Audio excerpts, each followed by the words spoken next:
ప్రపంచ దేశాలు భారత్ పట్ల ఆసక్తిగా చూస్తున్నాయని ప్రధాని నరేంద్ర మోదీ అన్నారు.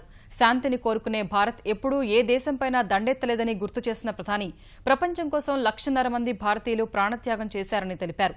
ఢిల్లీలో ప్రవాసీ భారతీయ కేంద్రాన్ని ప్రారంభించిన ప్రధాని భారతీయులు ఎక్కడున్నా సంఖ్యాపరంగా కాదు శక్తిగా చూడాలని స్పష్టం చేశారు.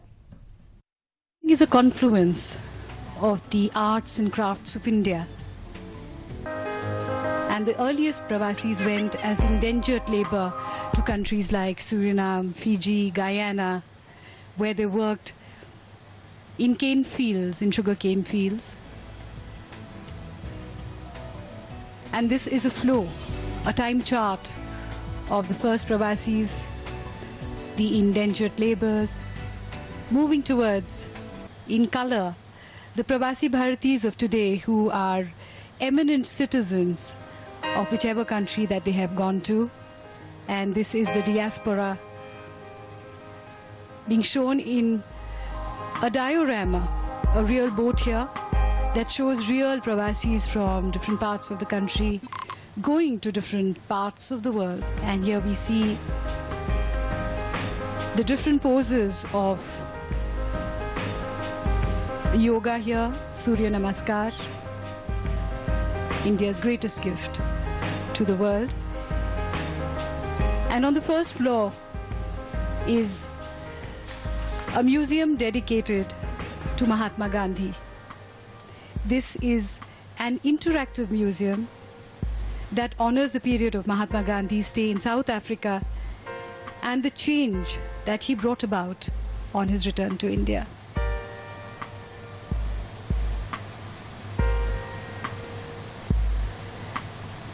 एक इंटरैक्टिव डिजिटल प्रदर्शनी और इस डिजिटल वॉल पर इस म्यूजियम की ओवरव्यू है।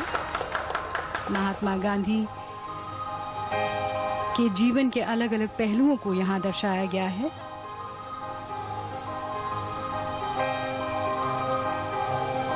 और खास तौर पर वो समय जब वो साउथ अफ्रीका में रहे, वहाँ 21 साल बिताए और किस तरह मोहनचंद करमचंद गांधी से वो महात्मा का उन्होंने स्वरूप ले लिया। The journey from Mohandas Karamchand Gandhi to the Mahatma. यह देश कभी जमीन का भूखा नहीं रहा है। इस देश ने कभी भी दुनिया में कहीं आक्रमण नहीं किया है, लेकिन इसके बावजूद भी किसी और के लिए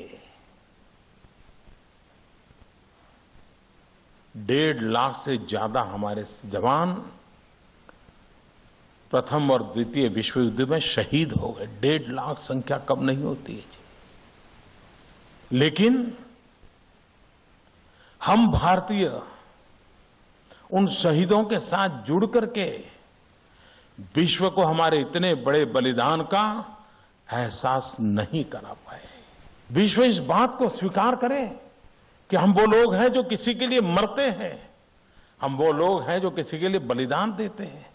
हमारी ये महान परंपरा है, ये हमारी उज्जवल गाथा है और ये हमारी जो ताकत है, इसका एहसास दुनिया को मानवता से लेकर के सामर्थ्य तक कराते रहना, ये हम लोगों की जिम्मेवारी है।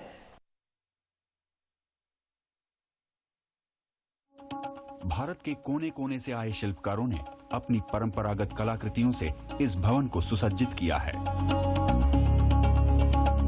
पुस्तकालय में प्रवासियों से संबंधित पुस्तक, पत्रिका एवं डिजिटल प्रकाशनों का समृद्ध संकलन है। आधुनिक सुविधाओं से सुसज्जित इन कक्षों में बैठक, सम्मेलन एवं प्रशिक्षण आदि कार्यक्रमों का आयोजन किया जा सकता है। पारंपरिक कलाकृतियों से सजे इस सभागार में सांस्कृतिक कार्यक्रमों, कार्यशालाओं एवं विभिन्न सामूहिक गतिविधियों का आयोजन किया जा सकता है। यहाँ प्रवासियों के इतिहास एवं प्रतीकात्मक उपलब्धियों को प्रदर्शित किया जाएगा। इसका सर्वप्रथम उपयोग गांधी एक प्रवासी की प्रदर्शनी के लिए किया जा रहा है।